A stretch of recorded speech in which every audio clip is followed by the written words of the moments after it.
করে বড় আপা বাড়িতে এসে তীক্ষ্ণ গলায় বলল, এসব কি শুনছি রাতুল? তুই নাকি মায়ের বিয়ে ঠিক করেছিস? এখন কি মায়ের বিয়ে বয়স? বিয়ের আবার বয়স আছে নাকি? তাছাড়া মায়ের বয়স কত হবে? বড়জোর 48। তোর মাথা খারাপ হয়ে গেছে। অকারণে তুই আমাদেরকে বিব্রত করছিস। আমি অকারণে কোন কাজ করি না। তোমার হীরার আংটি চুরির ব্যাপারটাও কাউকে বলিনি। আপা খানিকটা আতে উঠল। ঝাঝালো গলায় বলল, এসব কি বলছিস তুই? কোন আংটি? আপার চিৎকার শুনে বাড়ির সকলে বারান্দায় জড়ো হয়েছে। তারাও খানিকটা অবাক হয়ে বলল, কিসর কথা বলছিস তুই? ছোট আপার বিয়ের সময় যে আংটিটা চুরি হয়েছিল সেটার কথা বলছি। মা বলল, এসব কি বলছিস? মিতালি কেন আংটি চুরি করতে যাবে? সে আংটি নিয়ে কত খোঁজাখুঁজি চলল। পুলিশ ডাকল। পুলিশও তো কোন সন্ধান দিতে পারেনি। কেন চুরি করেছে তা তো জানি না। আর পুলিশের ব্যাপারটাও বলতে পারবো না। বড় আপা রাগী গলায় বলল, দেখেছ মা? তোমার ছেলের কাণ্ড দেখেছ? সকালে তোমার জামাইকে কল দিয়ে বলেছে ও নাকি তোমার বিয়ে ঠিক করেছে। এখন আবার আংটি চুরির কথা বলছে। তোমার ছেলে পাগল হয়ে গেছে। ভালো কোনো ডাক্তার দেখাও। মা অদ্ভুত দৃষ্টিতে আমার দিকে তাকিয়ে রইল। বোধহয় আপার কথা বিশ্বাস করতে পারছে না। মা বিয়ের ব্যাপারে এখনো কিছু জানে না। সকালে চায়ের কাপে চুমুক দিতে দিতে মনে হলো মা, এর বিয়ে দেওয়া দরকার। কথাটা মনে আসতেই বড় দুলাভাইকে কল দিয়ে পাত্র খুঁজতে বললাম। মায়েরও একটা জীবন। সারাদিন সংসারের কাজ করতে করতে মানুষটা বড্ড হাঁপিয়ে উঠছে। ফজর থেকে এসা পর্যন্ত সারাদিন কাজ। দুদণ্ড বিশ্রাম নেওয়ার সময় নেই। 4 ভাই বোনের মধ্যে বড় 2 বোনের বিয়ে হয়ে গেছে। স্বামী সংসার নিয়ে ব্যস্ত জীবন তাদের। ভাইয়ের বিয়ে হয়েছে। ভাই ভাবি দুজনেই চাকরি করে। সংসারে দেওয়ার মতো সময় তাদের নেই। আমিও বেকার জীবনের রস আস্বাদন করতে খানিকটা ব্যস্ত থাকি। বাবা নেই। তাই মাকে দেওয়ার মতো সময় কারোর হাতে অবশিষ্ট নেই। বাবা বেঁচে থাকলেও বোধহয় মায়ের তেমন লাভ হতো না। শেষ বয়সে বাবার জীবন খবরের কাগজ আর বাজারের থলেতে আটকে গেছিল। এই 2 থেকে তিনি বের হতে পারেনি। মৃত্যুর সময়ও মুখের ওপর খবরের কাগজ পড়েছিল। মা সেই কাগজ সরিয়ে জানতে পারলেন বাবা আর বেঁচে নেই। সে অনেকদিন আগে কথা, গত আশ্বিনে 7 বছর হয়েছে। খানিকক্ষণ নীরবতায় কাটিয়ে মা আবার প্রশ্ন করল, এসব কি শুনছি রাতুল? তোমার সাহস দেখে তো আমি অবাক হয়ে যাচ্ছি। তুমি বড় জামাইকে এসব কথা বলেছ কেন? মা আমায় সাধারণত তুই তুই বলে, প্রচণ্ড রেগে গেলে তখন তুমি করে কথা বলে। যথাসম্ভব নিজেকে শান্ত রাখার চেষ্টা করে বললাম। এমনি বলেছি। মজা করেছি। বড় আপা তিরিক্ষি গলায় বলল, এসব কোন ধরনের মজা? শ্বশুরবাড়িতে আমার একটা মান সম্মান আছে। আমি তোর মতো অকর্ম না যে বাপের টাকায় খেয়ে ফালতু কাজ করে বেরাবো। বাপের টাকা খাওয়ার প্রসঙ্গ টানছো কেন? তোমার বিয়ের সময় বাবা 10 লাখ টাকা খরচ করেছে। দাদির দেওয়া 7 ভরি সোনার সীতা হারটাও তোমাকে দিয়েছে। এত কিছুর পরেও তোমার মন ভরেনি। শেষ পর্যন্ত ধার করে 3 লাখ টাকা দিতে হয়েছে তোমার বরকে। সে নাকি ব্যবসা করবে। সেই তুলনায় আমি সামান্যই খরচ করি। খোটা দিচ্ছিস নাকি? আমাকে আমার বাপ দিয়েছে তুই বলার কে? তুই তো আর দিসনি। আমিও আমার বাপের টাকা খাই। তুমি খোটা দেওয়ার কেউ না। আপা খানিকটা চুপসে গিয়ে মায়ের দিকে তাকালো। মায়ের চোখে মুখে মমতা উপচে পড়ছে। সেদিকে একবার তাকিয়ে বাড়ি থেকে বেরিয়ে এলাম। কথোপকথনের গোটা সময়টা ভাই আর ভাবি চুপ করে থাকলেও এখন তারা মুখ খুলবে। সেখানে আমার থাকাটা মোটেও শোভা পায় না। আমি থাকলে কথা বাড়বে। ঝগড়ার পর্যায়ে চলে যেতে পারে। তাই এখন বাড়িতে না থাকাই ভালো। বাইরের প্রচণ্ড রোদ। টবের গাছগুলো নেতিয়ে পড়েছে। এমন রোদের ভেতর আপা এই বাড়িতে চলে এসেছে। অথচ সেদিন মায়ের অসুস্থতার কথা শুনেও আসতে পারল না। রোদে পুড়লে তার মাথা ধরে, বমি হয়। সেই মানুষ আজ কাঠফাটা রোদের মধ্যে এ বাড়িতে চলে এলো। ভাবা যায়। হাঁটতে হাঁটতে পার্কের দিকে চলে এলাম। পার্কের কোথাও তেমন ছায়া নেই। বট গাছের নিচে খানিকটা ছায়া থাকলেও সেখানে দুজন ছেলেমেয়ে বসে আছে। মেয়েটার চোখে মুখে লাজুক হাসি, ছেলেটাও হাসছে। সেই হাসি আমার কাছে ভালো লাগলো না। রাতুল না, ভরদুপুরে পার্কের সামনে দাঁড়িয়ে আছো কেন? পাশ ফিরে দেখি মুনসুর ভাই দাঁড়িয়ে আছে, আমার কলেজের সিনিয়র। লোকটার গলার স্বর খানিকটা পরিবর্তন হয়েছে। হাসার চেষ্টা করে বললাম, একজনের জন্য অপেক্ষা করছি, এক্ষুনি এসে পড়বে। গার্লফ্রেন্ড নাকি? তার ওদের মধ্যে পার্কে কেন? অন্য কোথাও যেতে? না ভাই, তেমন কেউ না, পরিচিত একজন। এদিকটায় বাড়ি, চালিয়ে যাও, হয়ে যাবে। মনসুর ভাই হাসতে হাসতে আমার পিঠে একটা চাপড় মারল, তারপর চলে গেল। কি অদ্ভুত লোক! জানা নেই শোনা নেই, নিজের মতো অনুমান করে নিল। অবশ্য আজকাল বেশিরভাগ লোকের স্বভাবই এমন, কিছু একটা বলে দিতে পারলে বেঁচে যায়। তবে উনি একটা কথা মন্দ বলেনি, অন্য কোথাও যেতে পারলে বেশ ভালো হতো।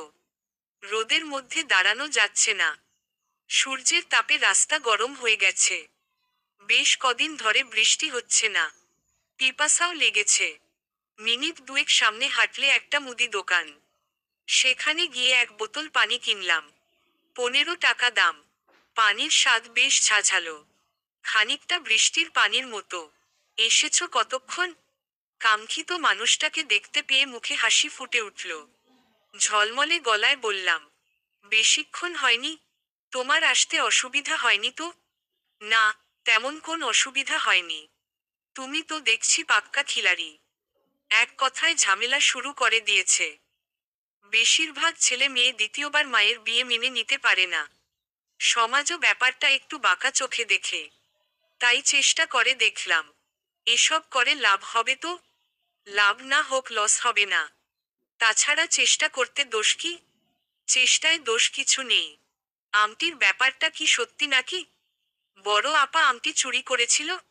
খানিকটা সত্যি। যাই হোক, চলো কোথাও গিয়ে বসি। পরিচিত কেউ একসাথে দেখলে প্রশ্ন করতে পারে। বাড়ির অবস্থা কি? বড় আপা কাঁদছে, মা তাকে সান্ত্বনা দেওয়ার চেষ্টা করছে। মা বরাবর তার বড় মেয়ের প্রতি একটু বেশি ফুটবল। প্রথম মেয়ে, খানিকটা আহ্লাদি। কি জানি, মা তোমার বিয়েশাদির কথা বলে না? বেকার মানুষের বিয়ে কিসের, নিজে খেতে পাই এটাই অনেক। চাকরির চেষ্টা করো। চেষ্টা তা করছি বটে, লাভ হচ্ছে না। চেষ্টা চালিয়ে যাও। মোবাইল বাজছে, হয়তো বাড়ি থেকে কল দিয়েছে। দুপুরে খাওয়া হয়নি, বোধ হয় সেজন্যই। পকেটে থেকে মোবাইল বের করতে করতে কল কেটে গেল। ভাইয়া কল দিয়েছে। কয়েক মুহূর্ত পরে আবারও কল, চেনা রিংটোন। কল রিসিভ করতে ওপাশে থেকে ভাইয়ার আতঙ্কিত গলা শোনা গেল। রাতুল কোথায় তুই? হাঁটতে বের হয়েছি। কেন? ভর দুপুরে কোথায় হাঁটতে গেছিস? কেউ একজন বড় আপাকে মারতে চেষ্টা করেছে, ছুরি দিয়ে পেটে আঘাত করেছে। আপার অবস্থা খুব খারাপ, হাসপাতালে নিয়ে যাচ্ছি। তুই তাড়াতাড়ি আয়। ভাইয়া এক নিঃশ্বাসে কথাগুলো শেষ করে কল কেটে দিল। গায়ের লোম দাঁড়িয়ে গেছে। কে এমন করতে পারে? জানা মতে আপার তো কোন শত্রু নেই। শ্বশুরবাড়ির লোকজনের সাথেও তার মিষ্টি মধুর সম্পর্ক। কোন সমস্যা? বড় আপাকে কেউ মারতে চেষ্টা করেছে। আপার অবস্থা খুব খারাপ, আমাকে এক্ষুনি হাসপাতালে যেতে হবে। মারার চেষ্টা বলতে? খুন করতে চেয়েছে। কি বলো? কে করেছে? জানি না। পাশ দিয়ে একটা রিকশা যাচ্ছিল, লাফ দিয়ে তাতে চড়ে বসলাম। বড় আপা কেমন অবস্থায় আছে কে জানে। পেছনে তাকানোর সময় হলো না। পেছনে তাকলে হয়তো দেখতে পেতাম দুশ্চিন্তাগ্রস্ত একটা মুখ। কি জানি, সেই মুখে রহস্যময়ী হাসিও লেগে থাকতে পারে। ভাইয়া হাসপাতালের বারান্দায় হাঁটাহাঁটি করছে। ভেতরে ডাক্তার এসেছে, রোগীর অবস্থা জানা যায়নি। ভাইয়া আমায় দেখে এগিয়ে এলো, ধরা গলায় বলল, কি একটা অবস্থা দেখেছিস? গতকাল তোর ভাবিকে নিয়ে কক্সবাজার যাওয়ার পরিকল্পনা করলাম, আর আজ এই সব। এখন তো মাসখানেক ভেতরও যাওয়া হবে না। বড় আপার চেয়ে ঘোরাঘুরি করাটা তোমার কাছে বেশি জরুরি নাকি? বুঝতে পারছিস না? আমার বোন হাসপাতালের বেডে জীবন মরণ খেলা খেলছে আর আমি নাকি ঘুরতে চাচ্ছি। কি অদ্ভুত কথা বলিস! নিজেই তো বললে মাসখানেক ভেতর যাওয়া হবে না। কখন বললাম? ওই যে দুলাভাই এসেছে। দরজার দিকে তাকিয়ে দেখলাম সত্যিই দুলাভাই এসেছে। পরনে নীল পাঞ্জাবি, পান খেয়ে ঠোঁট লাল করে ফেলেছে। চোখে মুখে দুশ্চিন্তার ছাপ। ভাইয়া প্রায় ছুটে তার কাছে গেল। দুজনের কি কথা হচ্ছে বোঝা যাচ্ছে না। নতুন রোগী এসেছে। রোগীর আত্মীয় স্বজনরা ডাক্তারের সাথে ঝগড়া করছে। দীর্ঘশ্বাস ফেলে একটা ভাঙা চেয়ারে বসে পড়লাম। দুপুরের খিদেটা চাগার দিয়ে উঠেছে। শরীরটাও বেশি ভালো লাগছে না। বাইরে রোদ নেই, অন্ধকার হয়ে গেছে। হয়তো বৃষ্টি নামবে। বলতে না বলতেই ঝমঝম করে বৃষ্টি শুরু হলো। দুলাভাই আমার কাছে এসে বলল, তোমার জন্য তোমার বোনের এই দশা। এই খুনের সাথে তুমি জড়িয়ে নেই তো? আপার সাথে আমার কিসের শত্রুতা? 7 ভরি সীতাহার ভুলে গেলে নাকি? দুশ্চিন্তায় আপনার মাথা খারাপ হয়ে গেছে। ঠান্ডা হাওয়ায় বসুন, মাথায় পানি ঢালুন। দুলাভাই আমার দিকে তেড়ে আসলো। ভাইয়া এসে তাকে শান্ত করার চেষ্টা করতে লাগলো। বারান্দার কোণে ছোট মেয়েটা সেদিকে হাঁ করে তাকিয়ে আছে। মেয়েটার চোখে মুখে আতঙ্ক। শেষ পর্যন্ত ভাইয়া কোন রকমে দুলাভাই শান্ত করে আমার কাছে এলো। হতাশ গলায় বলল, তুই বাড়ি চলে যা। দুলাভাইয়ের মাথা ঠিক নেই। কখন কি করে বসে বলা যাচ্ছে না। বৃষ্টির ভেতর কোথাও যেতে পারবো না। তাছাড়া আপার অবস্থা জানা হয়নি। এই মুহূর্তে বাড়ি যাওয়া সম্ভব না। লাগলে দুলাভাইকে চলে যেতে বলো। ভাই, একটু বুঝতে চেষ্টা কর। দুলাভাই রেগে পুলিশ ডাকলে ঝামেলা হয়ে যাবে। আচ্ছা বেশ, আমি উনার সামনে থেকে সরে যাচ্ছি। তুমিও আমার সঙ্গে এসো। আমাকে লাগবে কেন? বড় আপার ব্যাপারে সবকিছু খুলে বলবে। ভালো কথা। ছোট আপাকে খবর দেওয়া হয়েছে? বাড়িতে এসেছিল, আবার চলেও গেছে। এদের কানকারখানা বোঝা খুব মুশকিলের কাজ। দুলাভাই চেয়ারে বসে কটমট দৃষ্টিতে আমার দিকে তাকাচ্ছে, যেন এক্ষুনি চোখের দৃষ্টিতে আমায় উধাও করে ফেলবে। ভাইয়াকে সাথে নিয়ে উনার চোখের আড়ালে গিয়ে দাঁড়ালাম। ঝামেলা করতে ইচ্ছে করছে না। আপাকে পাওয়া গেছিল কোথায়? তাছাড়া তুমি কিভাবে বুঝলে খুন করার চেষ্টা করা হয়েছে? তিনুদের ঘরের পাশে, ফুলের ঝোপের আড়ালে। আপা তো ওদের সহ্য করতে পারে না। ওদেরকে নামিয়ে দেওয়ার জন্য মাকে অনেকবার জোরাজুরি করেছে, কিন্তু মা শোনেনি। আজকালকার বাজারে কেউ অমন ভাঙাচোরা টিনের ঘরের জন্য 5,000 টাকা ভাড়া দেয় নাকি? সেজন্য মা চাইলেও ছাড়তে পারছে না। কিন্তু আপা তিনুদের ঘরের কাছে গেল কেন? সে তো ওদিকে পাও মারায় না। জানি না। তোর ভাবিকে বলেছিলাম তিনুর মাকে ভাড়ার কথা বলতে। সে গিয়ে দেখে ফুলের ঝোপের আড়ালে কে যেন কাতরাচ্ছে। কাছে গিয়ে দেখে আপা। সারা শরীরের রক্ত মাখানো। কোথায় আঘাত লেগেছে জানো নাকি? পেটে। ডাক্তার কি বলেছে? মা কোথায়? মা গিয়ে আপার জন্য বেড ধরে বসে আছে। সদর হাসপাতালে বেড পাওয়া বেশ মুশকিলের কাজ। ডাক্তার এখনো কিছু বলেনি। বাইরে বৃষ্টি ধরে এসেছে। গাছের পাতাগুলোকে আগের থেকে সতেজ দেখাচ্ছে। ভাইয়াকে বলে বাড়ির দিকে হাঁটা দিলাম। কয়েকটা কাজ বাকি পড়ে আছে। আপার অবস্থা পড়ে জেনে নেওয়া যাবে। বাড়ি ফিরে দেখি ছোট আপা চিন্তিত মুখে পায়চারি করেছে। কখন এসেছে কে জানে। কাছে গিয়ে বললাম, আপা তুমি কখন এলে? নাটক করবে না একদম। তুমি কেমন মানুষ? বড় আপার খবর শুনে আমাকে ফেলে রেখে চলে গেলে? বোন কি তোমার একার? না, বোন তোমারও। ভুল হয়ে গেছে। আর কখনো এমন হবে না। আপার কি অবস্থা তাই বলো। ফালতু সাফাই শুনতে ইচ্ছে করছে না। তুমি শুধু শুধু রেগে যাচ্ছ। নিজেই সবকিছু বললে আর নিজেই এখন রাগ করছো। হ্যাঁ, আমি তোমাকে পার্কের সামনে দেখা করতে বলেছিলাম। কিন্তু এটা কখনো বলিনি যে কারো বিপদ আপদ শুনলে আমাকে ফেলে চলে আসবে। বড় আপার অবস্থা জানা যায়নি। ডাক্তাররা কিছু জানায়নি। পেটে ঘা লেগেছে। আর কিছু জানি না। ছোট আপা মাথায় হাত দিয়ে সোফায় বসে পড়ল। আপা আমার চেয়ে 4 বছরের বড়, কিন্তু আমাদের তুমি তুমি সম্পর্ক। মায়ের মুখে শুনেছি, ছোটবেলায় সবাই আমাকে তুই করে বলতো। এই নিয়ে আমি ভীষণ রাগ করতাম। তখন থেকে ছোট আপা তুমি করে ডাকে। আজ পার্কের সামনে আপার সাথে দেখা করতে গিয়েছিলাম। আপা বলেছিল আমায় বাড়ির অবস্থা জানাবে। কিন্তু কি থেকে কি হয়ে গেল বুঝলাম না। এক সমস্যা ঠিক করতে গিয়ে অন্য সমস্যায় পড়ে গেলাম। বেশি চিন্তা না করে খেয়ে নাও। আমার আর ভালো লাগছে না। ভাবিও তখন থেকে মরা কান্না কাঁদছে। ভাবি কাঁদছে কেন? জানি না। সে নাকি রক্ত দেখে খুব ভয় পেয়েছে। হতে পারে। যাই হোক তুমি খেয়ে নাও। তারপর হাসপাতালে খাবার নিয়ে যাবে। ছোট দুলাভাই কোথায়? তাকে কিছু জানানো হয়নি। বিশেষ কিছু খেতে পারলাম না। প্লেটে হাত দেওয়া মাত্র খিদে উধাও হয়ে গেল। মনের মধ্যে খচখচ করছে। দুলাভাই উল্টো পাল্টা কিছু করে না বসে। মানুষটা তেমন সুবিধার না। চরিত্রও খুব বেশি ভালো না।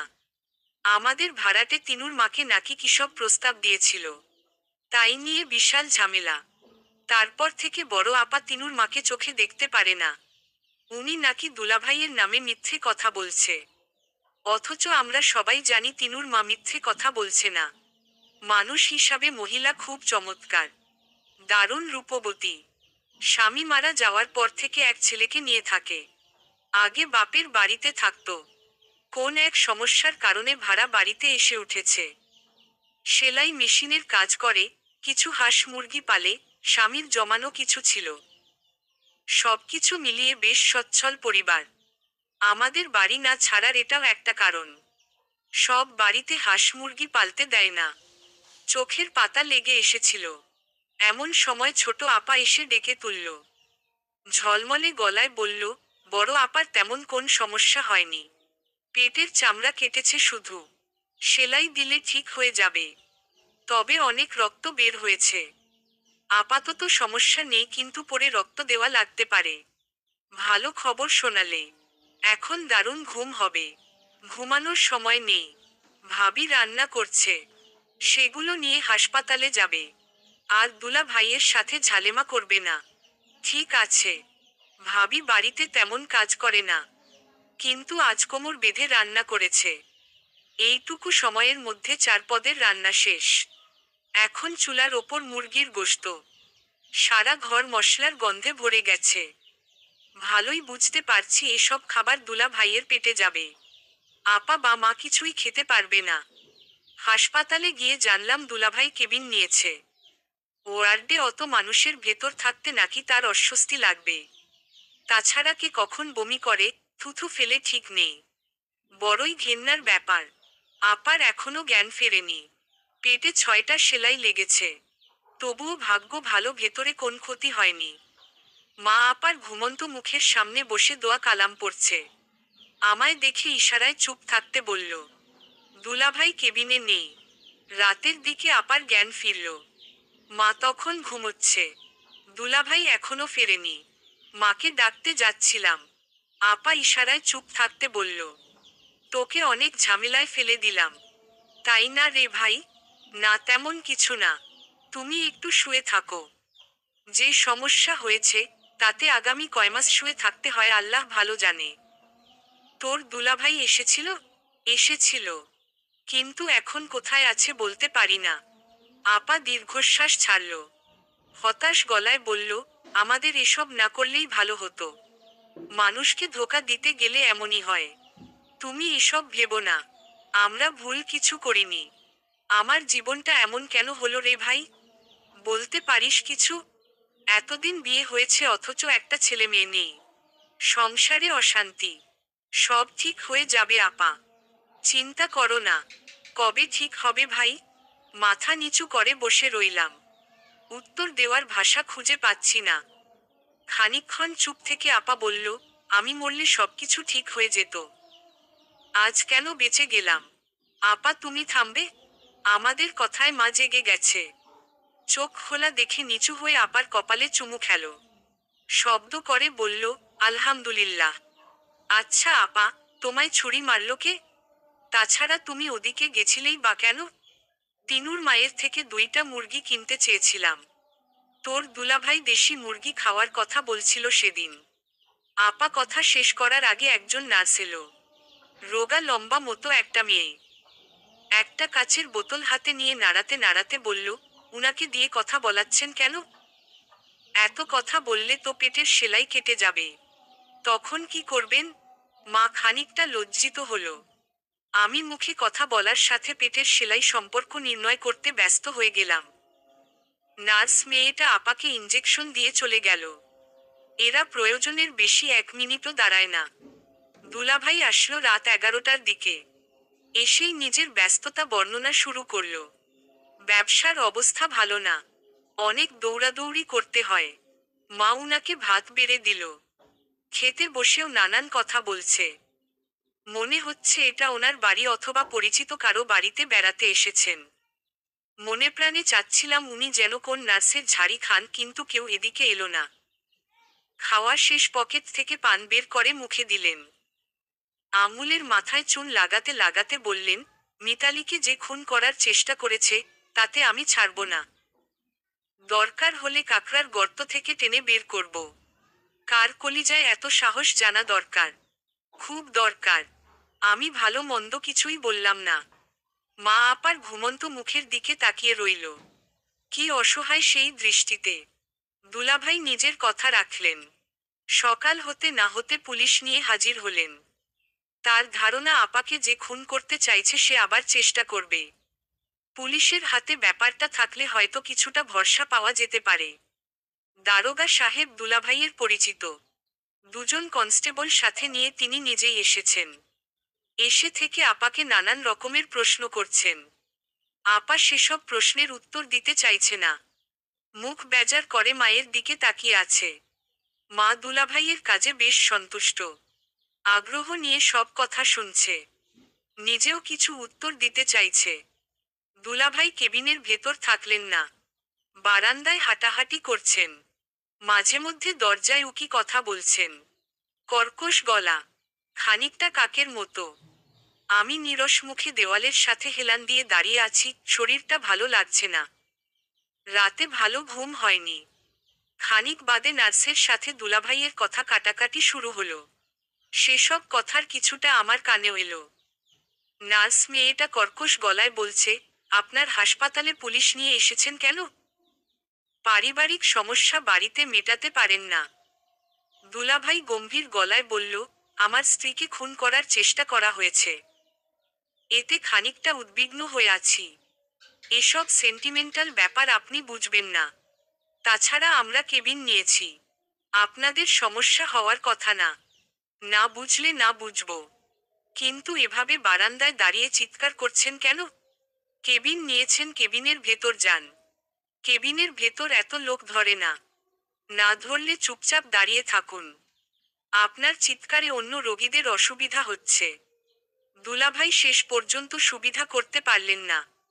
মেয়েটার কথায় অন্য রকম ঝাঁঝ আছে। এসব মেয়েদের সাথে কথায় পারা যায় না। দুলাভাই গোমরা মুখে কেবিনে ঢুকলেন। তেতো গলায় বললেন, আমার ছোট শালাকে সন্দেহ হয়। ওই পরিকল্পনা করে আমার বউকে ও বাড়িতে নিয়ে গেছিল। ব্যাপারটা একটু দেখবেন। দারোগা সাহেব আমার দিকে তাকালেন। স্বাভাবিক গলায় বললেন, সত্যি নাকি? এসব তুমি করেছ? না, আমি কিছু করিনি। আর করলেও আপনারা খুঁজে বের করুন। অপরাধী শেষ মুহূর্ত পর্যন্ত নিজের দোষ লুকিয়ে রাখতে চায়। আমি অপরাধী হলে আমিও তাই করার চেষ্টা করব। দারোগা সাহেব হাসলেন। সেই হাসিতে তৃপ্তি লুকিয়ে আছে। মা, এর মুখে আগের মতো খুশি খুশি আভা দেখা যাচ্ছে না। পুলিশেরা বেরিয়ে যাওয়ার পর মা বলল, বাবা তুমি কেমন কথা বললে? রাতুল কেন মিতালিকে করতে চাইবে? মা, আপনার কাছে নিজের ছেলে মেয়ে সমান হলেও আমার কাছে আমার বউ বেশি গুরুত্বপূর্ণ। কাল সকালে আপনার ছেলে আমায় কল দিয়ে বলল সে নাকি আপনার বিয়ে ঠিক করেছে। আপনি খুব একা অনুভব করেন। আগামী শুক্রবার বিয়ে। আমি যেন পরিবার নিয়ে দাওয়াত খেতে আসি। এমন অস্বাভাবিক কথায় কোন মানুষের পক্ষে শান্ত থাকা সম্ভব না। আমিও পারলাম না। রেগে গিয়ে আপনার মেয়েকে পাঠালাম সবকিছু সামলানোর জন্য। কিন্তু কি থেকে কি হয়ে গেল? যাই হোক, পুলিশ সত্য বের করবে। আমার ধৃষ্টতায় কিছু মনে করবেন না। এখন আপনাদের বাড়িতে যাব। পুলিশ সেখানে তদন্ত করতে যাবে। আপনি চাইলে আমার সাথে যেতে পারেন। মা দুলাভাইয়ের সাথে বেরিয়ে গেল। মা, এর কোমরে ব্যথা করছে। ছোট আপা আসছে। সে আসলে আমিও বাড়ি যেতে পারি। সবাই চলে যাওয়ার পর আপা অসহায় দৃষ্টিতে আমার দিকে তাকালো। নরম গলায় বলল, আমি রে গেলেই বাকি হতো। এত বছর বিয়ে হয়েছে এখনো বাচ্চা হয়নি। কত লোকের কত কথা, কত অপমান। এ জীবনের কি দাম আছে বলতো? বাজে কথা বলো না তো। মেজাজ ভালো নেই। আমার জন্য তোর এত সমস্যায় পড়তে হলো। আমাকে মাফ করে দিস ভাই। এভাবে বলছো কেন? আমার কি কিছু হয়েছে নাকি? তাছাড়া তুমি কি করেছো? হতে কতক্ষণ? তুই ওই মানুষটাকে চিনিস না। তোর ক্ষতি করতে ওর বিন্দুমাত্র দ্বিধা কাজ করবে না। তুমি কি আমাদের সাথে থাকতে পারো না? এত অপমান, অত্যাচার সহ্য করে ওখানে পড়ে আছো কেন? তাছাড়া একটা বাচ্চা কি সংসারের সব? স্বামী স্ত্রী মহব্বত বলে কি কিছুই নেই? সংসারে বাচ্চা সবকিছু না হলেও বেশি অনেকটা। আর স্বামী স্ত্রীর মহব্বত সবার ভেতর থাকে না রে। সময়ের সাথে সাথে ফিকে হয়ে যায়। তোমরা ডাক্তার দেখাতে পারো না? আজকাল কত শত সমাধান আছে। তোর কি মনে হয় ভাই, ওরা আমায় ডাক্তার দেখায়নি? এই শহরের এমন কোন ডাক্তার নেই যে দেখায়নি? শুধু এই শহর কেন, খুলনা, বরিশাল, ঢাকা কোথাও হয়তো আর কোন ডাক্তার বেঁচে নেই। সমস্যা আমার নয়, ওই মানুষটার। সেজন্যই ও বাড়িতে থাকতে পারি। না হলে কবেই আমায় বের করে দিয়ে দ্বিতীয় বিয়ে করত। আপা আদর্শ স্ত্রী মতো স্বামীর সব কথা মেনে চলে। শ্বশুরবাড়ির প্রতি তার অশেষ দরদ। এত বছর বিয়ে হয়েছে এখনো বাচ্চা হয়নি। তবুও দুলাভাই আপাকে চোখে চোখে রাখে। একা একা কোথাও যেতে দেয় না। আমাদের বাড়িতেও আসতে দেয় না। কয়েকদিন আগে আপার খোঁজ খবর নেওয়ার জন্য কল দিয়েছিলাম। ভাগ্যক্রমে দুলাভাই তখন বাড়ি ছিল না। কথা বলার এক পর্যায়ে আপা অভিমানী গলায় বলল, তোরা তো আমায় বলেই গেছিস, কখনো দেখতে আসিস না। তোর দুলাভাই সময় পায় না। আমিও যেতে পারি না। তুমি খুব আসো মনে হয়। তুমি কি কচি খুকি? একা আসতে পারো না? কি করব? তোর দুলাভাই তো সময়ই পায় না। সে আমাকে কখনো একাও ছাড়ে না। দুলাভাই তোমায় একা ছাড়বে? বাজি ধরতে পারো? আচ্ছা বাজি, জিতলে তুই যা বলিস তাই। সেদিনের কথা রাখতেই দুলাভাই কল দিয়ে মা এর বিয়ের কথা বলেছিলাম। বড় জামাই হওয়ার সুবাদে বাবা মায়ের সঙ্গে ওনার সম্মানও বেশ অনেকটা জড়িয়ে আছে। মা এর বিয়ের ব্যাপারটা উনি একদম মেনে নিতে পারবেন না। কিন্তু এমন কিছু হবে ভাবতেও পারিনি।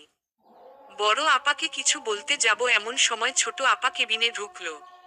ব্যস্ত গলায় বলল, রাতুল বাড়ি যাও তো। দুলাভাই পুলিশ নিয়ে গেছে। একটু আগে ভাইয়া কল দিল। দুলাভাই যে কি করে না। তড়িঘড়ি হাসপাতালে থেকে বেরিয়ে এলাম। এই ঝামেলা কোথায় গিয়ে শেষ হবে বুঝতে পারছি না। বাড়ির অবস্থা দেখার মতো। দারোগা সাহেব জন কনস্টেবল আর একজন মহিলা পুলিশ নিয়ে এসেছেন। মহিলা পুলিশটা তিনুর মা আর ভাবির সাথে কথা বলছে। ভাবি সেসব প্রশ্নের উত্তর দিতে গিয়ে কাঁদছে। একবিংশ শতাব্দীর ক্যারিয়ার সফল নারীর এমন কান্না বড্ড বেমানান লাগছে। কনস্টেবল জন বাড়িঘর তল্লাশি করছে। ভাইয়া আর দুলাভাই দারোগা সাহেবের পাশে দাঁড়িয়ে আছে। তিনজনই চুপচাপ। নীরবতা কাটিয়ে দুলাভাই বললে উঠলেন, স্যার, আপনাকে যা বলেছিলাম, রাতুলের ব্যাপারটা, ওদিকটা একটু নজর দিবেন। ভাইয়া কৌতূহলী হয়ে বলল, রাতুলের কোন ব্যাপার? আপনার দুলাভাই রাতুলকে সন্দেহ করছে। এ ব্যাপারে আপনার কি মতো? ভাইয়া গম্ভীর গলায় বলল, আমাদের 4 ভাই বোনের মধ্যে কোন সমস্যা নেই। এসব অবান্তর কথায় কান দিবেন না। আর দুলাভাই আপনি এমন কথা ভাবেন কি করে? দুলাভাই উত্তর দিলেন না। শুকনো মুখে এদিক ওদিক তাকাতে লাগলেন। ভাইয়া ভাবিকে নিয়ে বেরিয়ে গেল। তাদের নাকি অফিসের দেরি হয়ে যাচ্ছে। শুক্রবার কিসের অফিস কে জানে। কথাবার্তার এক পর্যায়ে জানতে পারলাম তিনুর মা সেদিন বাড়িতে ছিল না। এসবকে সের সাথে তার কোন সম্পর্ক নেই। তাছাড়া আপার সাথে তার কোন প্রকার শত্রুতা নেই। তাকে যেন এসব বিষয়ে না জড়ানো হয়। ভাবিও বিশেষ কিছু বলতে পারেনি। দুলাভাই আমার ব্যাপারে কোন প্রমাণ দিতে পারছে না। সবকিছু দেখে দারোগা সাহেব দীর্ঘশ্বাস ছাড়লেন। পরক্ষণেই ঝলমলে গলায় বললেন, সবকে সের শুরুতে এমন অবস্থা থাকে। আস্তে আস্তে ধোঁয়াশা কেটে যাবে। আর একবার হাসপাতালে যেতে হবে। উনার সঙ্গে কথা বলা খুব জরুরি। তবে আজ আর সময় পাব না। দুলাভাই দারোগা সাহেবের সাথে চলে গেলেন। যাওয়ার সময় একবার আর চোখে আমার দিকে তাকালেন। আমি মুচকি হাসলাম। রহস্যময়ী হাসি। এ হাসি উনাকে বেশ অস্বস্তিতে রাখবে। সন্ধ্যা নাগাদ আবার হাসপাতালে গেলাম। আপা অবস্থা আগের চেয়ে বেশ ভালো। অ্যান্টিবায়োটিক ইনজেকশনের কারণে ব্যথা খানিকটা কমে আসছে। ক্ষত শুকাতে শুরু করেছে। গিয়ে আপার পাশে বসলাম। কপালে হাত রেখে কোমল গলায় বললাম, আপা সেদিন তোমায় ঘা করেছিল? তুমি কি তাকে দেখনি? আপা স্বর নিচু করে বলল, না দেখিনি। তবে তার গা থেকে তোর গায়ের গন্ধ আসছিল। পরনে ছিল তোর লাল শার্ট। লোকটার হাতে তোর মতো তিল। তবুও আমার বিশ্বাস ওটা তুই ছিলি না। সেজন্যই পুলিশকে কিছু বলতে পারছি না। দুলাভাই দরজা দিয়ে ঢুকতে ঢুকতে বলল, ভালোই চলছে তাহলে। আমি তার জন্য, আর সে মরে। এই কথাটা সত্যি হলেও নেহাত কুরুচিপূর্ণ। না হলে শেষ করতে পারতাম। মা দুলাভাইয়ের পাশে দাঁড়িয়ে হতাশ চোখে আমাদের দিকে তাকিয়ে রইল। মায়ের চোখ দেখে মনে হচ্ছে এক্ষুনি পানি বেরিয়ে আসবে। কি মমতা সেই চোখে! যেন সাগরের সব পানি দুচোখে লুকিয়ে আছে। রাত 11টা। রাত পেরোলেই আবার হাসপাতালে থাকার 4 দিন পূর্ণ হবে। সেদিন ঝগড়া পর দুলাভাই এদিকে আসেনি। মা কে কল দিয়ে বলেছে, আপনার মেয়ে আমার বিশ্বাস ভেঙে দিয়েছে। আমি এমনটা আশা করিনি। কখনো না। সে কিভাবে একজন অপরাধীকে লুকিয়ে থাকতে সাহায্য করে? হোক সে নিজের ভাই। অপরাধী তো অপরাধীই হয়। সর্বোপরি বলতে গেলে আপনার মেয়ে আমায় কখনো আপন ভাবেনি। আপনারা আপনাদের মতো থাকুন। আমার এইসব আর ভালো লাগছে না। এসব কথা শুনে মা খানিকটা বিচলিত হলেও আপা তেমন প্রতিক্রিয়া নেই। বরঞ্চ আনন্দেই আছে। রাতুল কি ঘুমিয়ে গেছিস? না আপা। জেগে আছি। কিছু বলবে?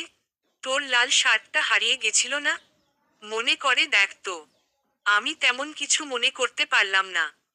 লাল শার্ট কেনা বাদ দিয়েছে 4 বছর হয়ে গেছে। আগের শার্ট এখন গায়ে লাগে না।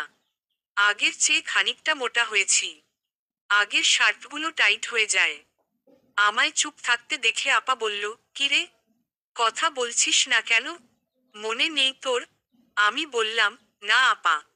মনে করতে পারছি না। মাঝরাতে তুমি লাল শার্ট নিয়ে পড়লে কেন? ঘুমাও। ডাক্তার তোমায় রাত জাগতে নিষেধ করেছে। তোকে বলেছিলাম না? আমার উপর যে লা করেছিল তার পরনে তোর লাল শার্টটা ছিল। হ্যাঁ বলেছিলে। কিন্তু হুট করে তোর লাল শার্ট চিনে ফেলার কোন যুক্তি নেই। কত শত শার্টের রং লাল তার ঠিক আছে নাকি? কি বলতে চাইছো? শেষবার তোর গায়ে ওই লাল শার্ট দেখেছি আমাদের বাড়িতে। মানে তোর দুলাভাইদের বাড়িতে। ঈদের সময়ে। বাজি পোড়াতে গিয়ে তোর জামার খানিকটা অংশ পুড়ে গেছিল। আমি সেই জায়গাটা লাল সুতা দিয়ে সেলাই করে দিয়েছিলাম। কিন্তু তুই ভীষণ রাগ করলি। জামাটা না নিয়েই ফিরে গেলি। মনে পড়েছে। ওই জামাটা আমি আলমারি তুলে রেখেছিলাম। পরে ভাবির কাছে দিয়ে দিয়েছিলাম তোকে দেওয়ার জন্য। কিসব বলছো?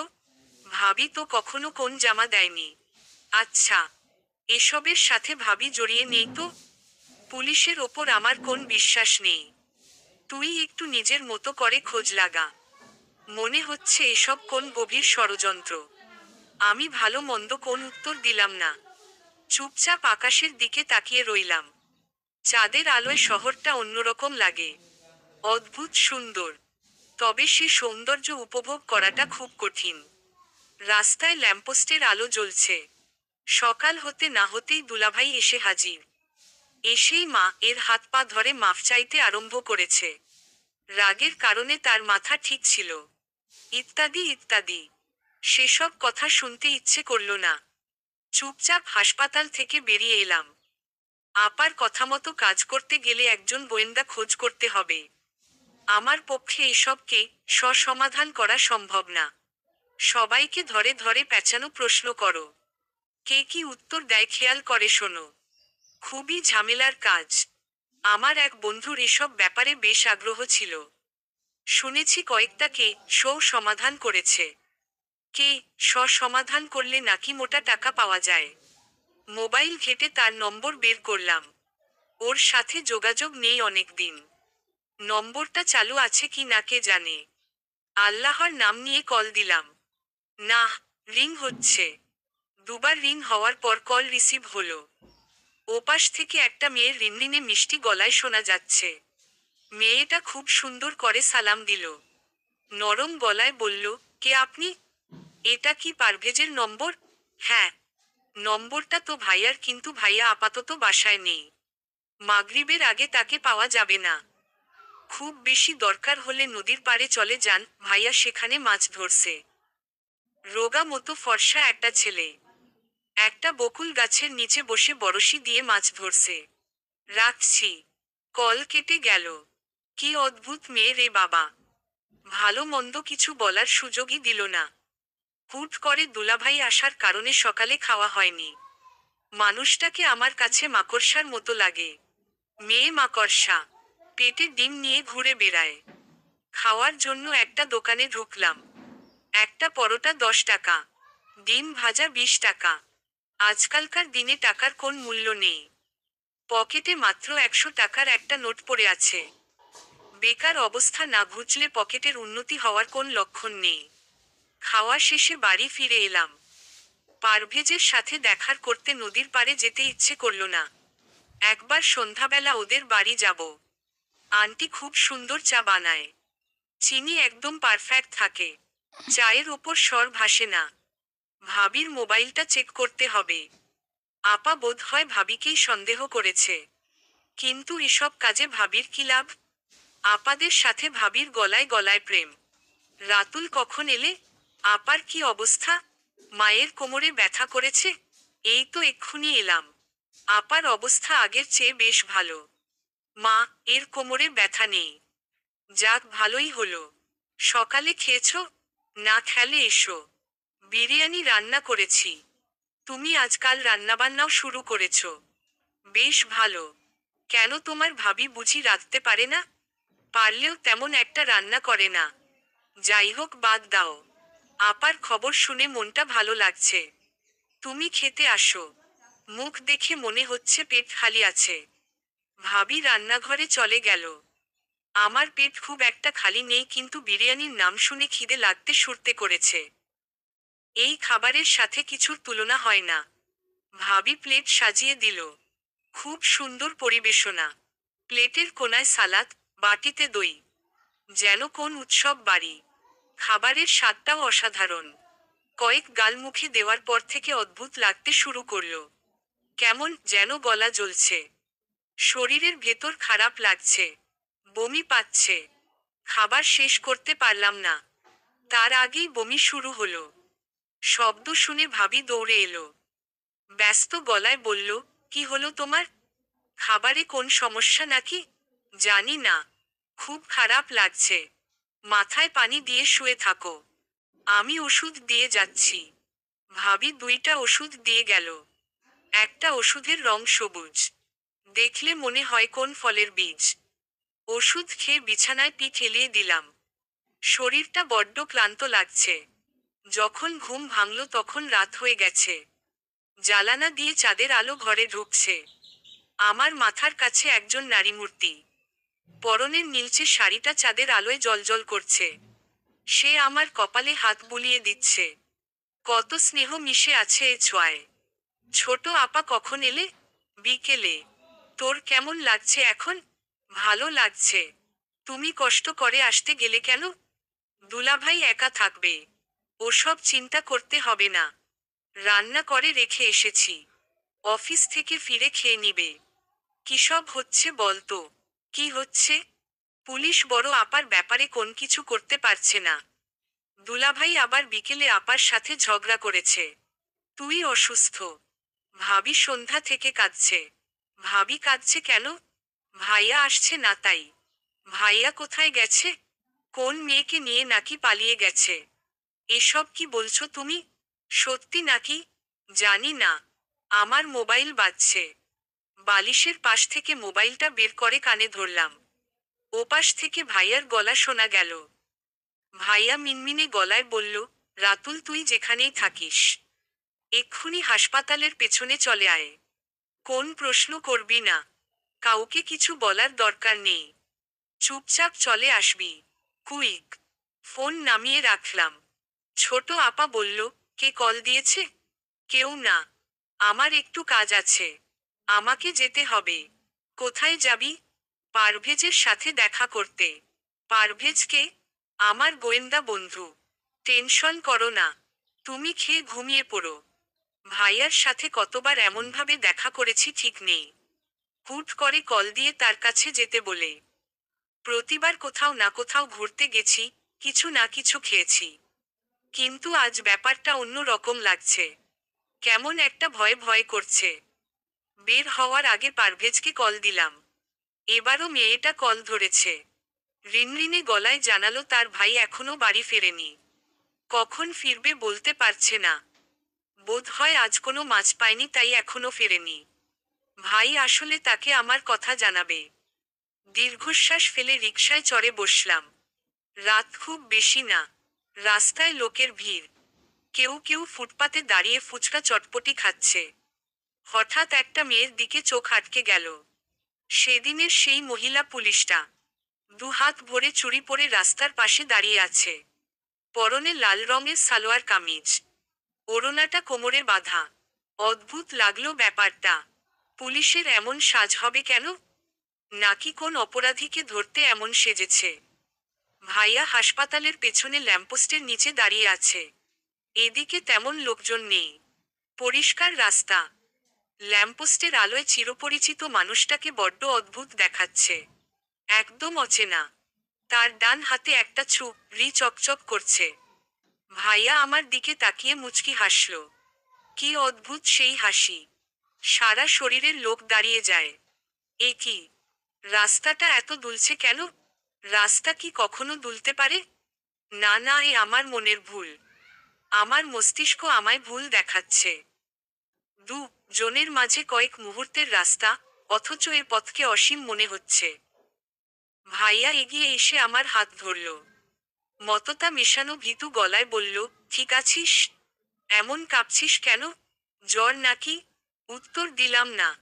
কথা বলার শক্তি হারিয়ে ফেলেছি। ভাইয়া কপালে হাত রাখল। বরফের মতো ঠান্ডা হাত। ব্যস্ত গলায় বলল, গায়ে তো জ্বর। জ্বর বাঁধালি কিভাবে? জানি না। কেন ডেকেছ আমায়? খু ন করতে চাও? বড় আপাকে মা তে পারনি বলেই কি আমায় মা তে চাইছ? ভাইয়া জোরে চিৎকার করে উঠল। ব্যস্ত গলায় বলল, রাতুল কি হয়েছে তোর? বিড়বিড় করে কি বলছিস? চল, ওদিকটায় গিয়ে বসবি। তোর শরীর ভালো নেই। কৃষ্ণচূড়া গায়ের নিচে গিয়ে বসলাম জনে। গাছটার নিচ শান বাঁধানো। ভাইয়া হাতের রিটা আমার দিকে উঁচু করে ধরে বলল, এটাকে চিনতে পারছিস?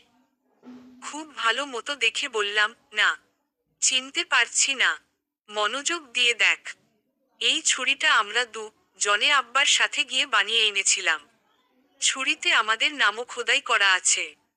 বিয়ের পর বড় আপা এই রিটা নিয়ে গেছিল। এই রি ছাড়া সে কাজ করতে পারত না। হ্যাঁ, মনে পড়েছে। তুমি এটাকে কোথায় পেলে? তিনুদের ঘরের ওদিকে ঝোপের ভেতর। এমনভাবে পড়েছিল যেন কেউ দূর থেকে ছুঁড়ে মেরেছে। রিতে তো আছে নাকি? না, নেই। তবে আমার ধারণা আপাকে এই রি দিয়ে করা হয়েছে। কিভাবে বুঝলে? রিটা আপার বাড়ি থেকে একা একা ওখানে যায়নি। কেউ না কেউ নিয়ে এসেছে। তাছাড়া অমন ঝোপঝাড়ে কেউ রি নিয়ে যায় না। হতেও পারে সবকিছু কেমন যেন এলোমেলো হয়ে আছে। খাপছাড়া খাপছাড়া ভাব। কোন কিছু এলোমেলো হয়ে নেই। সবকিছু পরিকল্পনা করা। শুধু আমাদের চোখে পড়ছে না। এ বড় পাকা হাতে কাজ। সহজে বোঝা যাবে না। কে করবে এমন? তুমি কি কাউকে সন্দেহ করছো? দুলাভাই তো আমায় সন্দেহ করছে। আমার আবার তাকেই সন্দেহ হয়। বিপরীতমুখী ব্যাপার। আমারও দুলাভাইকে সন্দেহ হয়। লোকটা মোটেও সুবিধার না। আপাকে ঘাড় থেকে নামাতে এমনটা করতে পারে। তালাক দিলেই বা দোষ কি? সোজা মা রতে চাইবে কেন? আপা প্রথম থেকেই স্বামী ভক্ত। স্বামীকে ভালোবেসে বাপের বাড়ি থেকে যা পেয়েছে হাতে নিয়ে গিয়েছে। দাদির গহনা থেকে শুরু করে মা এর আংটি পর্যন্ত। এমনকি ওর বরের কথায় ছোট আপার হীরের আংটিও চুরি করেছে। সবকিছু মিলিয়ে এমন বউকে তালাক দিলে সেসব জিনিসপত্র নিয়েছে সবকিছু ফেরত দিতে হবে। এতে তার অনেক ক্ষতি হয়ে যাবে। ছোট আপার আংটির ব্যাপারটা তুমি জানো? শুধু জানি না, ছোট আপাকে অমন একটা আংটিও বানিয়ে দিয়েছি। ব্যাপারটা আমি আর ছোট আপা বাদে আর কেউ জানে না। আমি কখনো ভাইবোনের সম্পর্ক নষ্ট করতে চাইনি। নিজের সবটুকু দিয়ে চেষ্টা করেছি। ভালো মন্দ পর্যন্ত বিচার করিনি। চেয়েছি যেন সবাই ভালো থাকে। বড় আপা বলছিল হামলাকারীর পরনে আমার লাল শার্ট ছিল। সেই শার্ট আবার বড় আপা ভাবির কাছে দিয়েছিল। এ ব্যাপারে কিছু জানি না। তদন্তের ব্যাপারে নিজেকেও বিশ্বাস করতে নেই। বাড়ি গিয়ে ভাবির কাছে জিজ্ঞেস করে দেখিস। আচ্ছা বেশ। আমার কি মনে হয় জানো? সবকিছুর সাথে তিনুর মা এর কোন না যোগসাজশ আছে। না হলে এত জায়গা থাকতে ওর বাসার কাছেই কেন? সব দিক থেকে দুলাভাইকে সন্দেহ হয়। এখন দরকার প্রমাণ। আমি পুলিশে সবকিছু জানিয়েছি। ওরা তদন্ত করছে। দেখা যাক কি হয়। ভাইয়া, বল। একটু আগে সেই মহিলা পুলিশকে দেখলাম, যে আমাদের বাড়িতে গেছিল। আগে বলবি না। চল। কোথায় দেখেছিস? সে জায়গায় কাউকে পেলাম না। লোকজনের ভিড়ে মেয়েটা হারিয়ে গেছে। এতটা দৌড়ে আসার ফলে ভাইয়া খুব হাঁপাচ্ছে। রাতুল, দুটো ঠান্ডা কিনে নিয়ে এসে রিকশায় ওঠ। বাড়ি যেতে হবে। বাড়িতে ভাবি কাঁদছে। তুমি নাকি কোন মেয়ের সাথে পালিয়ে গেছো। হা হা হা। জানি আমি। জেনে শুনে এমন করো কেন? ভালো লাগে। ভাবিকে কাঁদাতে তোমার ভালো লাগে? তুমি তাকে ভালোবাসো না? উহ। আমায় হারানোর ভয়ে কাঁদলে বেশ ভালো লাগে। অন্য ব্যাপারে নয়। তুই এখন বুঝবি না। পরে বুঝছি। তোকেও বিয়ে দিতে হবে দেখছি। এ কি? আমার এমন অদ্ভুত লাগছে কেন? বিয়ের কথা শুনে লজ্জা পাচ্ছি না তো? আয়না থাকলে একবার দেখে নিতাম গাল লাল হয়েছে কিনা। নাকি ছেলেদের গাল লাল হয় না? এটা কি শুধু মেয়েদের ক্ষেত্রে? ফজরের আজান হয়েছে বেশ আগে। আকাশ পরিষ্কার হয়ে গেছে। চারদিকে ভোরের আলো ফুটতে শুরু করেছে। জানালা গলে ঠান্ডা হাওয়া আসছে। দরজার ওপাশ থেকে ভাইয়ার গলা শোনা গেল। ফিসফিস করে কথা বলছে। পরিষ্কার বোঝা যাচ্ছে না। কি হয়েছে? এত সকালে ডাকছো কেন? তিনুর মা এর সাথে কথা বলতে যাব। তোর ভাবি কাল রাতে অ্যালার্জির ওষুধ খেয়েছে। 8টার আগে উঠবে না। ছোট আপার কথা তো জানিসই। চলে আয়। ভাইয়ার সাথে তিনুদের ঘরের দিকে গেলাম। তিনুর মা দরজার পাশে বসে কুরআন শরীফ পড়ছে। আমাদের দেখে ঘোমটাটা একটু টেনে দিল। স্বাভাবিক গলায় বলল, কিছু বলবেন? ভাইয়া স্বর নিচু করে বলল, তোমার সাথে কথা আছে। খুব জরুরি। কি কথা? বলেন। আপার ঘটনার দিন তুমি কোথায় ছিলে? তিনুর সাথে স্কুলে গেছিলাম। চাইলে মাস্টারের কাছে জিজ্ঞেস করতে পারেন। তারা সবাই আমাকে দেখেছে। আহা। আমরা তোমায় বিশ্বাস করছি। তোমার সাথে কি কারো শত্রুতা আছে? কেমন শত্রুতা? এমন কেউ যে তোমার ক্ষতি করতে চাইবে? না ভাই। তেমন কেউ নেই। মনে করে বলো। একজন মানুষ রতে বসেছিল। সত্যি কথা বলতে সবাইকেই আমার শত্রু মনে হয়। তিনুর বাবা মা যাওয়ার পর শ্বশুর মশাই খুব অশ্লীল কাজ করতে চেয়েছিল। সেই থেকে কাউকে বিশ্বাস করি না। সে বাড়ি ছেড়ে বাপের বাড়িতে গিয়ে উঠলাম। তারা আমায় আবার বিয়ে দিতে চায়। কতই বা বয়স আমার, পোলাডা তাদের কাছে থাকবে। কিন্তু আমার মন তাতে সায় দেয়নি। বাসা ভাড়া নিয়ে থাকতে শুরু করেছি। কিন্তু এই রূপ বড্ড বেশি সমস্যা করেছে আমার জীবনে। কত শত প্রস্তাব পেয়েছি, বিয়ের, প্রেমের, কিছুই ভালো লাগে না। দুলাভাইও তোমায় কুপ্রস্তাব দিয়েছিল তাই না? তিনুর মা বোধ হয় খানিকটা বিব্রত বোধ করল। স্বর বদলে বলল, হ্যাঁ। কিন্তু ঝগড়ার পরে আর দেয়নি। তবে উনার ভাইও খুব অসভ্য। কে? শরীফ? হ্যাঁ। আমায় অনেকবার প্রেমের প্রস্তাব দিয়েছে। বিয়েও করতে চেয়েছে। একদিন উপায় না দেখে বড় আপার কাছে নালিশ করলাম। তারপর থেকে সব ঠিকঠাক। শরীফ তোমায় কোথায় বিরক্ত করত? সে তো আমাদের বাড়ি আসে না।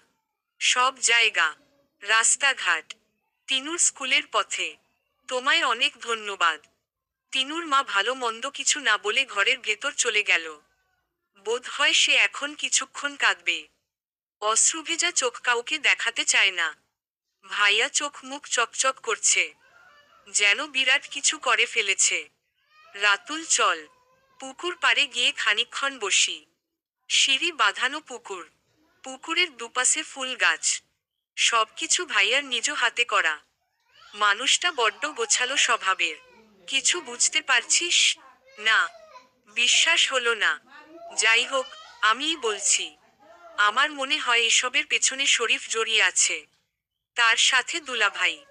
দু জনে মিলে এসব করেছে।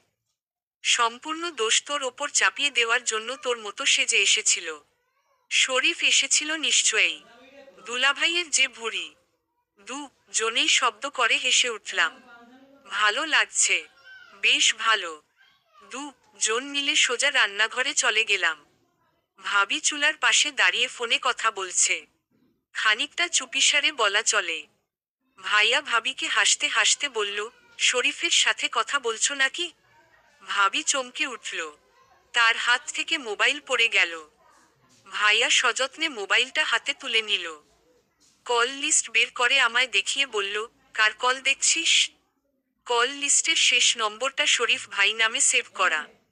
কয়েক সেকেন্ড আগেই কথা হয়েছে। আমি হকচকিয়ে গেলাম। কিন্তু ভাইয়া তখনও হাসছে। কি সুন্দর সেই হাসি! এই মুহূর্তে কেউ এত সুন্দর করে হাসতে পারে কিভাবে? নাকি ভাইয়া আগে থেকেই সবকিছু জানে? এসব ওদের পরিকল্পনা নয় তো? ভাবির মুখেও ভয়ের ছাপ দেখা যাচ্ছে না। ছোট আপা কোথায়? আমি তাকে ডাকবো? চিৎকার করব? মস্তিষ্ক কাজ করছে না কেন? ভালো একটা ডাক্তার দেখাতে হবে। আজকাল বড্ড অদ্ভুত লাগে সবকিছু। হঠাৎ চোখের সামনে অন্ধকার হয়ে যায়। চোখে ঘুম জড়িয়ে আসে। যেন কত হাজার বছর না ঘুমিয়ে আছি। কি তীব্র সেই ঘুমের তেষ্টা! ভাইয়ার ঠোঁট থেকে হাসির রেখা মুছে গেছে। একরাশ কালো মেঘ এসে ভিড় করেছে হাস্যোজ্জ্বল মুখে। শরীফের সাথে কি কথা বলছিলে? ভাইয়ার প্রশ্নে ভাবি একটু ঘাবড়ে গেল। আমতা আমতা করে বলল, তেমন কিছু না। এমনি খোঁজ নিচ্ছিল। তুমি কোথায় আছো জানতে চাইল। তুমি কি বললে? বলেছি বাড়িতেই আছো। কিন্তু শরীফ হঠাৎ তোমার কথা জানতে চাইল কেন বুঝলাম না। আমাদের বের হতে হবে। খাবার রেডি করো। ভাইয়া আমার হাত ধরে রান্নাঘর থেকে বেরিয়ে এলো। চাপা গলায় বলল, আজ অনেক কাজ আছে। তাড়াতাড়ি খেয়ে বের হতে হবে। না হলে অনেক দেরি হয়ে যাবে। কোথায় যাব আমরা? আর তুমি ভাবির কথা বিশ্বাস করে নিলে? হয়তো শরীফের সাথে অন্য ব্যাপারে কথা হচ্ছিল। হলেও জানতে পারতাম। কল রেকর্ড করা থাকবে। চিন্তা করিস না। আজ অপরাধী ধরা পড়বে। ভাবিকে লাল জামার কথা জিজ্ঞেস করেছিলে? হ্যাঁ। তার কিছু মনে নেই। ভাইয়া নিজের রুমে চলে গেল। ভাবির ব্যাপারটা আমি বিশ্বাস করলাম। ভাবি কখনো মিথ্যা কথা বলে না। সেবার মা এর ব্যাগ থেকে 5,000 টাকা হারিয়ে গেল। মায়ের ভীষণ মন খারাপ। কোথায় না কোথায় রেখেছে মনে করতে পারছে না। সবাইকে অবাক করে দিয়ে ভাবি বলল, টাকাটা আমি নিয়েছি। খুব প্রয়োজন ছিল। আপনাকে খুঁজেছিলাম কিন্তু পাইনি। বেতন পেলে দিয়ে দেব। সবাই মনে করেছে ভাবি মা কে সান্ত্বনা দিতে চাচ্ছে। কিন্তু না, সে সত্যি বলেছিল।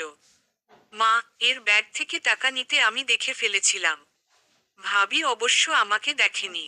সকালের রান্না শেষ। গরম ভাতের সাথে 2 রকমের ভর্তা, ডিম ভাজা আর পাতলা ডাল। খাবারগুলো টেবিলের ওপর খুব সুন্দর করে সাজানো। দেখলেই খেতে ইচ্ছে করে। তবে ভাইয়া খাওয়ার সময় দিল না। হাত ধরে টানতে টানতে বলল, চল, দেরি হলে আর পাবো না। ভাবি হা করে আমাদের চলে যাওয়া দেখল। ছোট আপা মাত্রই ঘুম থেকে উঠেছে। এ দৃশ্য দেখে সে খুব হাসছে। এমন তড়িঘড়ি করে নিয়ে এলে কেন? কোথায় যাচ্ছি? আপাতত বাস স্ট্যান্ডে, সেখান না পেলে বিমানবন্দর যেতে হবে। সেরকম হলে তুই যশোর যাবি, আমি ঢাকা যাব। কেন যাব? শরীফকে ধরতে। ও দেশ ছেড়ে চলে যাচ্ছে। তোমায় কে বলল? সকালে তোর ভাবিকে কল দিয়ে বলেছে। আমাদের সন্দেহের ব্যাপারে শরীফের ধারণা নেই। তুমি এতটা নিশ্চিত হচ্ছ কিভাবে? এটা তো ওর চাল হতে পারে। পারে না। কাহিনীর খানিকটা আমার কাজ পরিষ্কার হয়ে গেছে। এসব কাজের পিছনে শরীফ দায়ী। কিন্তু কেন তা জানি না। দুলাভাই নিজের ভাইকে বাঁচানোর জন্য নকল পুলিশ নিয়ে এসেছে। ক দিন পুলিশ পুলিশ খেলা চলবে। এই সুযোগে ভাইকে দেশের বাইরে পাঠিয়ে দেবে। এত সব খবর তোমায় কে দেয়? আমার এক বন্ধু দেয়। ওকে একটু খোঁজ নিতে বলেছিলাম। বাবা, পাকা গোয়েন্দা হয়েছ দেখি। বলছিস? হ্যাঁ, বললাম। আপার অবস্থা জানো? দুলাভাই কোথায়? আপা আগের থেকে বেশ ভালো। ক্ষত শুকাতে শুরু করেছে। ক দিনের মধ্যে সুস্থ হয়ে যাবে। সকালের রোদ এত তীব্র হয় জানা ছিল না। গা পুড়ে যাওয়ার মতো রোদ।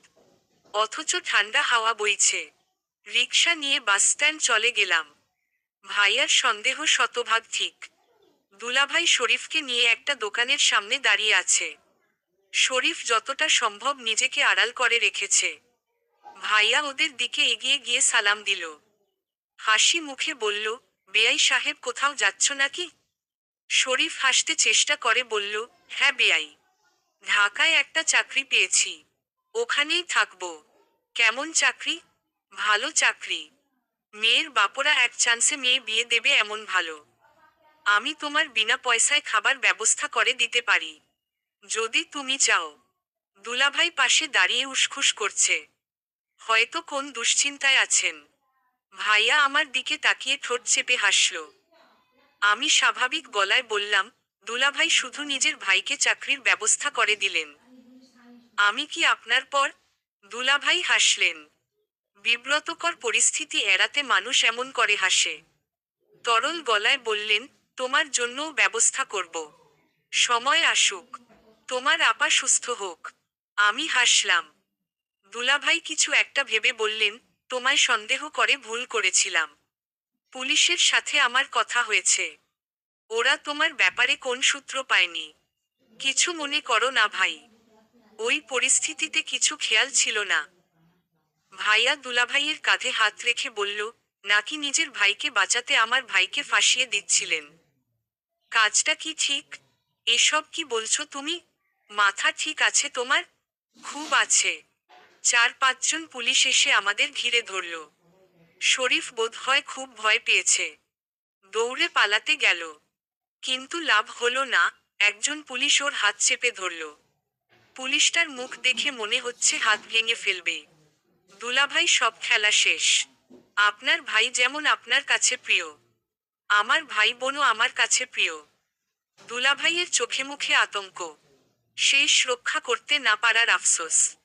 পুলিশের জিপে করে থানায় গেলাম। ওখানেই জিজ্ঞাসাবাদ হবে। দারোগা সাহেব নিজেই আমাদের যেতে বললেন। দুলাভাই আর শরীফ চেয়ারে বসে আছে। একজন কনস্টেবল লাঠি হাতে ওদের পাশে দাঁড়ানো। দারোগা সাহেব বরফ শীতল গলায় বললেন, আশা করি, পুলিশের জিজ্ঞাসাবাদের ব্যাপারে ধারণা আছে। যদি সত্যিটা বলে দাও তাহলে কষ্ট কিছুটা কম হবে। না হলে তো বুঝতেই পারছো। শরীফ চাপা গলায় বলল, ভাইয়ার কোন দোষ নেই। সব দোষ আমার। অপরাধীকে বাঁচানোর চেষ্টা করাও একটা অপরাধ। যাই হোক, তুমি তোমার কথা বলো। ভাবিদের বাড়িতে এক মহিলা ভাড়া থাকে। অসম্ভব রূপবতী। আমি তাকে খুব পছন্দ করি, ভালোবাসি। নানানভাবে প্রস্তাব দিয়েছি, কখনো রাজি হয়নি। ভালোভাবে বুঝিয়েছি, ভয় দেখিয়েছি, কিছুতেই কিছু লাভ হয়নি। শেষ পর্যন্ত সে ভাবির কাছে আমার ব্যাপারে নালিশ করল। ভাবি খুব বাজে ভাষায় আমাকে গা লি করল। থা পপ রমা রল। এই পর্যন্ত হলেও ঠিক ছিল। কিন্তু না, ভাবি থামল না। মা কে নালিশ করল, ভাইয়াকে যা ইচ্ছে তাই বলল। সেদিন থেকে প্রতিজ্ঞা করেছি ওই মহিলাকে আমি জব্দ করে ছাড়ব। কিন্তু ভাইয়ার কারণে কখনো ভাবির কিছু করতে পারিনি। এরপর থেকে অন্য পরিকল্পনা করলাম। যে ভাবিকে নালিশ করছে তাকে চরম শিক্ষা দেব। এমন দশা করব যে সমাজে মুখ দেখাতে পারবে না।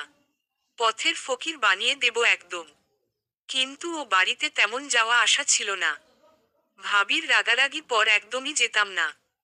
ভাবলাম রাতুলের মতো সে যে কাজটা করলে কেমন হয়। রাতের অন্ধকারে সবাই আমাকে রাতুলই ভাববে। পরিকল্পনা মতো ভাবিদের বাড়ি গেলাম। আমার রাতুলের একটা জামা প্রয়োজন ছিল, যাতে দূর থেকে আমায় রাতুল মনে হয়। একই পারফিউম, হাতের ওর মতো তিল। দিন রাত ওকে ফলো করা শুরু করলাম। কিভাবে হাঁটে, কেমন কথা বলে। পরিকল্পনা তৈরিই ছিল, দরকার ছিল সুযোগে। কয়েকদিন আগে জানলাম রাতুল নাকি কিসব কাণ্ড করেছে, ভাই প্রচণ্ড রেগে গেছে। তক্ষুনি ভাবিকে ও বাড়িতে পাঠিয়ে দিল। আমি ভাবলাম এই সুযোগে মিস করা যাবে না। রাতের থেকে দিনের বেলা বেশি সুবিধা হবে। মুখে চাদর জড়িয়ে নেব। দূর থেকে কেউ দেখে ফেললে রাতুল ভাববে। ভাবনা মতো রাতুলের জামা গায়ে চড়িয়ে বেরিয়ে পড়ালাম। ইচ্ছে ছিল তিনুদের ঘরে আগুন লাগিয়ে দেব। হাঁস মুরগি টাকা পয়সা শেষ করে দেব। তারপর অন্য পরিকল্পনা। কিন্তু ভাগ্য আমার সহায় ছিল না। ভাবি আমাকে তিনুদের ঘরের কাছে দেখে ফেলল। ভাবিকে পুরনো রাগটা মাথা চাড়া দিয়ে উঠল। কেন না আজ এই মহিলাকেই শেষ করে ফেলি। কোমরের গোজা ছুরিটা বের করে দিলাম কাজ হাসিল করে। শরীফ থামল। জোরে জোরে নিঃশ্বাস নিচ্ছে। এক নাগারে কথা বলায় হাঁপিয়ে গেছে। দারোগা সাহেব ওর দিকে এক গ্লাস পানি এগিয়ে দিলেন। দুলাভাইকে উদ্দেশ্য করে বললেন, এবার আপনি বলুন। চুপ করে লাভ নেই। আমাদের কথা আদায় করার ধরন জানা আছে। এর চেয়ে নিজে থেকে বলে দিলেই লাভ। দুলাভাই কটমট দৃষ্টিতে শরীফের দিকে তাকালেন। বিড়বিড় করে কয়েকটা লিও দিলেন। হয়তো তিনি এমনটা আশা করেননি। দারোগা সাহেব হাসলেন। ঝলমলে গলায় বললেন, এ লোক ভালো কথায় শুনবে না। সেল রেডি করো বলছি। বেশ তো শুরু করুন। দুলাভাই জিভ দিয়ে ঠোঁট ভিজিয়ে বলতে আরম্ভ করলেন। সকাল থেকেই মাথা গরম ছিল। খাটে শুয়ে বিশ্রাম নিচ্ছিলাম। এমন সময় শরীফ হন্তদন্ত হয়ে ছুটে এলো। ভীতু গলায় বলল, সর্বনাশ হয়ে গেছে। খুব বড় ঝামেলা করে ফেলেছি। কি হয়েছে? কি করেছিস? ভাবিকে রেছি। মজা করিস না। মেজাজ গরম। সত্যি কথা বলছি। এক্ষুনি আমায় দেশের বাইরে পাঠানোর ব্যবস্থা করো। না হলে। না হলে কি? কি করবি তুই? তোকে তো পুলিশে দেওয়া উচিত। তোমার মা কের ব্যবসার খবরটাও পুলিশে দেওয়া উচিত। ফা স লে একসাথে ফাঁসবো। তাছাড়া ভাবির ওপর এত প্রেম এলো কবে থেকে? সে র লে তো তুমিও বেঁচে যাও। শরীফ, সীমা ছাড়িয়ে যাস না। হাতে সময় নেই। ওরা পুলিশে খবর দিতে পারে। চিন্তা করো না। ভাবির বেশি লাগেনি। ওরা হাসপাতালে নিয়ে যাবে। তোমার বউ বে না। আমাকে বাঁচাও। হাসপাতালে এলাম। মিতালির অবস্থা দেখার পর মনে হলো শরীফের কথা মেনে নেওয়াই ঠিক। মিতালির তেমন কিছু হয়নি। ঠিকমতো ওষুধ খেলে সেরে উঠবে। কিন্তু এসব ব্যাপার নিয়ে জলঘোলা হলে সমস্যা। শরীফ আমার গোপন ব্যাপার ফাঁস করে দিতে পারে। তাই কয়েকজন লোক ভাড়া করলাম। তাদের পুলিশ সাজিয়ে হাসপাতালে নিয়ে গেলাম। কিন্তু শেষ রক্ষা হলো কই? ভাইয়া শান্ত গলায় বলল, দুলা ভাই, অপরাধী ঠিকই শাস্তি পায়। শুধু সময়ের অপেক্ষা। দুলাভাই দীর্ঘশ্বাস ছাড়লেন। ভাইয়া তার দিকে তাকিয়ে করুণ গলায় বলল, কি লাভ পেলেন দুলাভাই? অন্যায় কাজে কি কোন শান্তি আছে? বরং আমায় বোনের জীবনটা উলটপালট হয়ে যাবে। দুলাভাই কিছু বললেন না। শরীফও মাথা নিচু করে আছে। ভাইয়া আমায় বেরিয়ে যাওয়ার জন্য ইশারা করল। নিজেও আমার পিছন পিছন বেরিয়ে এলো। এখন যা হবার তা করতে হবে। পুলিশের হাতে তেমন কিছু নেই। বড় আপা কি এসব সহ্য করতে পারবে? ভাবতেও ভয় লাগছে। রাতুল, আইসক্রিম খাবি? না, ইচ্ছে করছে না। বড় আপার কথা ভাবছি। আপা নিজেকে সামলাতে পারবে তো? আপা খুব শক্ত মেয়ে। যে কোন পরিস্থিতি সামলে নেওয়ার শক্তি তার আছে। চিন্তা করিস না। একটা কথা বলো তো, শরীফ সকালবেলা ভাবিকে কল দিল কেন? রাতে ওর মোবাইল দিয়ে শরীফকে কল দিয়েছিলাম। রিসিভ করেনি। মেয়েদের কণ্ঠ শুনলে অনেক পুরুষ বলে যায়। এমনি খোঁজ খবর নেওয়ার জন্য কল দিয়েছিলাম। দুলাভাই কি করছে না করছে। তখনও শরীফকে সন্দেহ করিনি। তাছাড়া তোর ভাবি তো খুব সুন্দরী। শরীফের মতো চরিত্রবান ছেলে সুন্দরী মেয়ে দেখলে গলে যায়। কিছু বুঝলাম না। কিছু বুঝতে হবে না। চল, হাসপাতালে যাব। তুমি যাও। আমার একটু কাজ আছে। একজনের সাথে দেখা করতে হবে। কার সাথে? বান্ধবী নাকি? না, আমার কোন বান্ধবী নেই। দেখি আপা সুস্থ হোক। তোর বিয়ে দিতে হবে। অনেক বড় হয়ে গেছিস। ভাইয়া বাঁকা চোখে আমার দিকে তাকিয়ে আছে। ব্যাপারটা আমার কাছে ভালো লাগছে না। এই ছেলে কি আমায়ও সন্দেহ করছে নাকি? নতুন গোয়েন্দাদের মাথায় নানা রকমের ভূত ঘোরে। যে কাউকে সন্দেহ করে বসে। ভাইয়াকে বিদায় দিয়ে থানায় ঢুকলাম। শরীফার কাছে গিয়ে বললাম, শরীফ, একটা সত্যি কথা বলবে? কি কথা? তুমি আবার ফিরে এলে কেন? সবই তো শুনলে। আর কিছু বাকি নেই। আমার লাল শার্ট তুমি কোথায় পেলে? সত্যি কথা বলো। তোমার ভাবির কাছ থেকে নিয়েছিলাম। কিভাবে? ভাবি তোমায় আমার জামা কেন দেবে? এত কথা তোমায় বলবো কেন? পুলিশকে তো বলবে। দাঁড়াও, ওদের ডাক দিচ্ছি। হাতি কাদায় পড়তে তেলাপোকাও থিমা রে। একটা শার্টের জন্যই তো তোমাদের বাড়িতে গেছিলাম। কিন্তু কার কাছে চাইবো বুঝতে পারছিলাম না। অবশ্য চুরি করা যেত। কিন্তু তুমি তো মুরগির মতো ঘরে বসে থাকো। চুরি করার সুযোগ পাচ্ছিলাম না। তাই নিজের জামায় ইচ্ছে করে পানি ঢেলে দিয়ে তোমার ভাবির কাছে একটা জামা চাইলাম। সে আমাকে ওই জামাটা এনে দিয়ে বলল, এটা রাতুলের জামা। আমার কাছে ছিল। দেওয়া হয়নি। এটা পরো। রাতুল কিছু বলবে না। জামার ব্যাপারে ভাবিকে সন্দেহ করছিলাম। এখন আর সেই সন্দেহ নেই। হাসপাতালে যেতে হবে। ভাইয়া বোধহয় এতক্ষণে চলে গেছে। ভেবেছিলাম ভাইয়া চলে গেছে, কিন্তু না। ভাইয়া রাস্তার ওপাশে একটা দোকানে বসে চা খাচ্ছে। এই গরমে কেউ চা খায় নাকি? সবকিছু জানার পর বড় আপা তেমন প্রতিক্রিয়া দেখালো না। শান্ত গলায় বলল, ওদের কেমন শাস্তি হবে? ফাঁসি হওয়ার সম্ভাবনা আছে? ভাইয়া বলল, না আপা, ফাঁসি হওয়ার কোন সম্ভাবনা নেই। তবে যথাসম্ভব জোরালো শাস্তি আবেদন করব। ফাঁসি হলেই ভালো হতো। এদের মতো মানুষের জন্য বিধবা মেয়েরা শান্তিতে থাকতে পারে না। তিনুর মায়ের কথাটা একটু ভাব। আপা, তুমি কষ্ট পাচ্ছ না? না ভাই, পাচ্ছি না। বরং শান্তি লাগছে। মুক্তির শান্তি। আপা কথা এতটুকুও মিথ্যে নয়। আপার চোখ মুখ উজ্জ্বল দেখাচ্ছে। হয়তো কোন আশা খুঁজে পেয়েছে। আপার সুস্থ হতে মাসখানেক লাগলো। তবুও পুরোপুরি সুস্থ হয়নি। বেশিক্ষণ হাঁটতে পারে না। দুলাভাইয়ের কোন সুরাহা হয়নি। সের তারিখ পিছিয়ে যাচ্ছে। আদালত রায় দিচ্ছে না। ওরা খুব নামকরা উকিল ঠিক করেছে। সে ওদের বাঁচানোর জন্য প্রাণপণ চেষ্টা করছে। মানুষ টাকার কাছে নিজেকে বিক্রি করে দেয়। ভালো মন্দ হিসাব করে না। বিছানায় শুয়ে গল্পের বই পড়ছিলাম। এমন সময় বড় আপা এসে আমায় ডেকে তুলল। আদুরে গলায় বলল, আমার সাথে একটু যাবি? বেশিক্ষণের কাজ না। ঘণ্টাখানেক লাগবে।